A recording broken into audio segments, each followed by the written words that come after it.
You're listening to the Inside the Mix podcast with your host, Mark Matthews.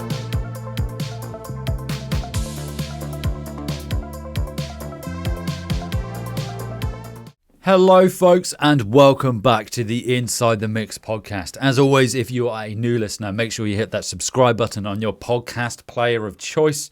And also, if you're watching this or listening on YouTube, make sure you hit subscribe and that notification bell so you know when a new episode drops. So recently, just this week, I've been going down the rabbit hole of finding an alternative to Calendly. Now, I use that for booking podcast interviews, the producer's pub, discovery calls, and other bits and pieces as well. And I was paying X amount a month, and I thought, is there a cheaper alternative out there that would do the same thing? And I found one, Tidy Cow. It actually came up in an Instagram advert, and it's probably the first time in a long, long while that I've actually stopped, looked at an Instagram advert, read the comments, and thought, actually, that would work for me. And I looked at it, and I gave it a go, and it turns out it would do everything I need it to do that Calendly can do. And it is a fraction of the cost. It's a one-off cost as well. I'm not a salesman for Tidy Cow, but I thought I'd share it because it's one of those ones where it's quite easy as creatives that you sign up to all these different subscription-based services and you just forget about them. And then they just, every month, that money just trickles out of your account. And it's not until you go and look back and you think, actually, am I still using that? And I was using Calendly, but I thought there must be a cheaper alternative or better alternative because I wasn't using all the functionality that I was paying for.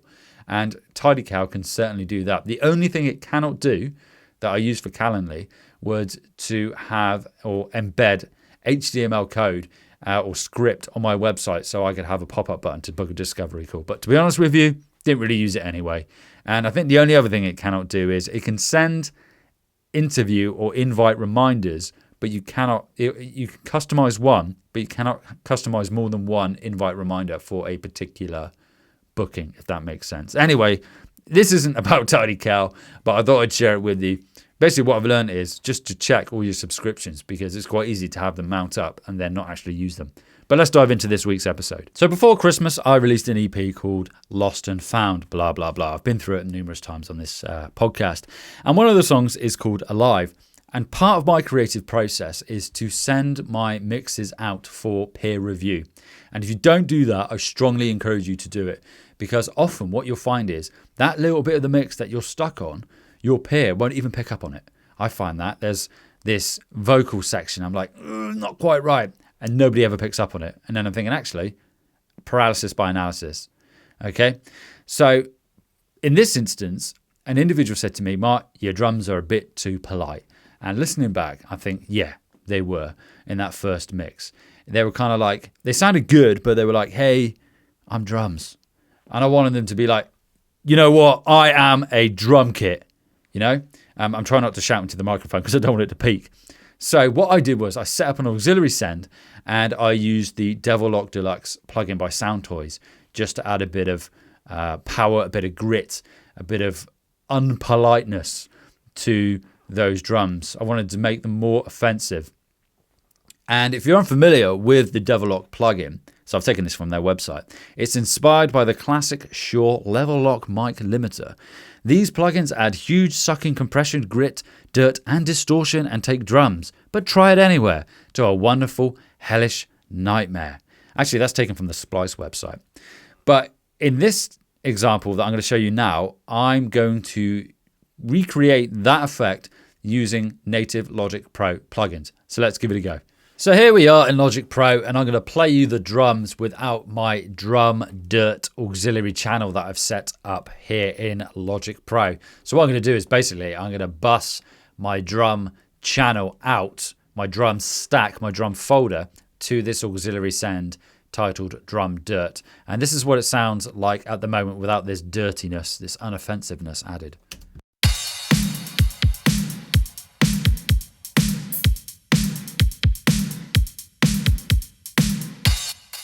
Sounds pretty good already. Nice bit of delay going on there. It slaps as it is, but in the context of the mix, it was just a bit too polite. And I wanted to like scream, I am some heavy ass drums, right?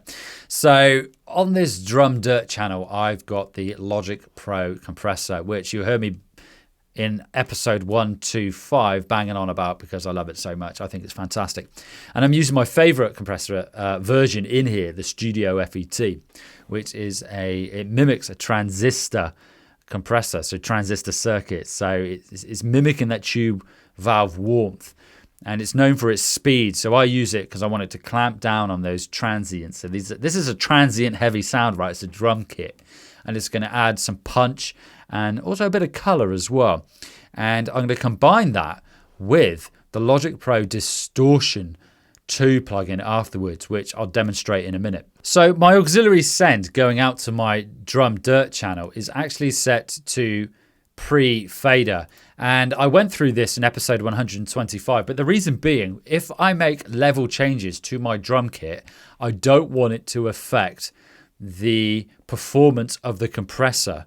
Okay, so I want the compressor to stay how I set it, regardless of how I change the level of the group of instruments that I'm sending to it, and that's why I'm using pre-fader. And here is my drum dirt channel. So let's solo that. And what I'm aiming for here is I want about minus 10 dB of gain reduction. I've got it set to 4:1 in terms of ratio. Makeup gain is off at the moment. I don't like using auto gain makeup. I've got a fast attack on this. It's at 15 milliseconds. In fact, I might put that at 30. I just might. Actually, no, I'm going to leave it at 15. I'm going to leave it at 15. And I've got the release set. Well, that's way too high. I want it 242 milliseconds. I've got the release set about 240 milliseconds to breathe with the track. What I don't want is to hear audible pumping. So let's give that a go. And then I'm going to increase the output gain to compensate for that gain reduction. So let's give it a go.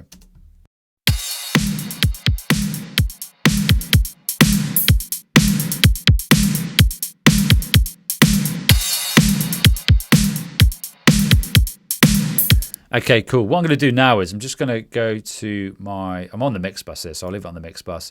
And I'm going to quickly stick the metering tool in there. I'm on the wrong one, metering, loudness meter. And I'm just going to check to see where my gain compensation is at. So this is without,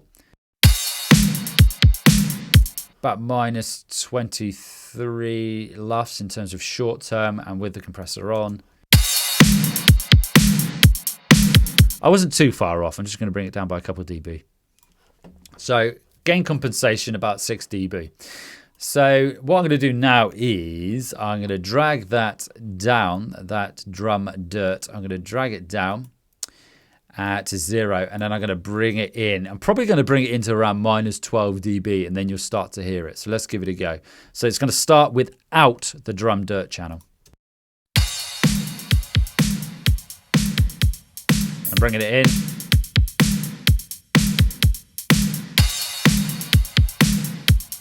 And there we go.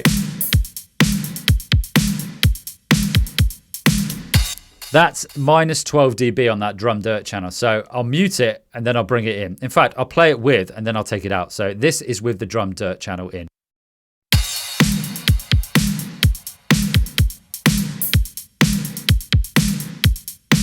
And this is without.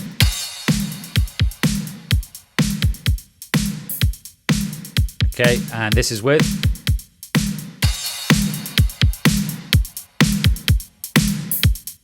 So you can hear, that's probably too high actually. I'm going to bring it down to about minus 15 dB, but you can hear the difference. It's just making it that bit more offensive. It's just making it that, it's louder in essence, yes. So you're going to need to check what you're doing in your mix bus if you've got any processing going on there, but it certainly sounds more powerful, right? What I'm also going to do then is I've got this Distortion 2 plugin, and I've got it set to the nasty distortion heavy, and it's at about, I've got it at minus 46%. So I'll put it all the way up to 100% so you can hear what it sounds like.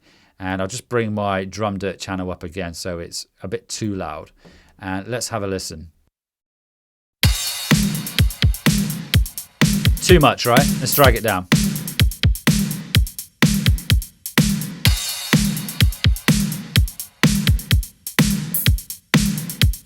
But yeah, I think around I think around 46% was about right. But you'll notice the great thing about this Distortion 2 plugin, it kind of mimics the controls of the Devil-Loc. If I open Devil-Loc And I've just enabled it rather than opened it. You'll see you've got the mix, you've got darkness, crunch, and crush. And in the Distortion 2 plugin, you've got tone. And I'm using that to control that darkness. And then I've got drive, which is going to control that sort of crunch and crush as well. And then also I've got my compressor, which is doing the whole crunch and crush thing as well. So I'm combining 2 native plugins to get the sound of the Devil-Loc. Now, this is a good opportunity to A/B between the Devil-Loc plugin, the Devil-Loc Deluxe, and my customized version. It'd be great if I had a macro here to quickly flick between the two. So I'm going to play the compressor and Distortion 2 Logic Pro plugins first.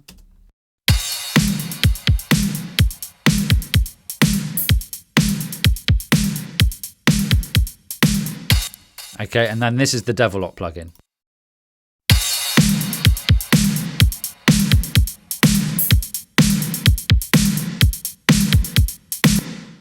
Now, listening to it, I think the Devil-Loc plugin's probably got a lot more power to it. So I do need to do a bit of tweaking on my compressor and the Distortion 2 plugin. Probably up the mix in terms of the distortion and maybe slam it a bit more in compression. But you can see how you could use the native Logic Pro compressor and the Distortion 2 plugin, and with a few tweaks, you can get a sound similar to the Devil-Loc. I mean, the Devil-Loc plugin's a sound in its own right, but you can get relatively close to it.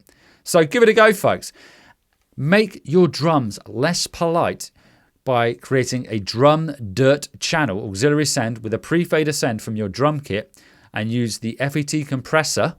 Okay, slam those drums and then add the Distortion 2 plugin afterwards with the nasty Distortion Heavy plugin setting there as well. Give it a go. So before I go, folks, go and check out episode 81 if you want to learn more about compression basics.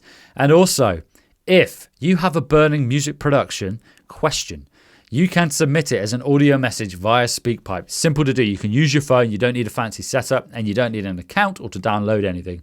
Use the link in the episode description.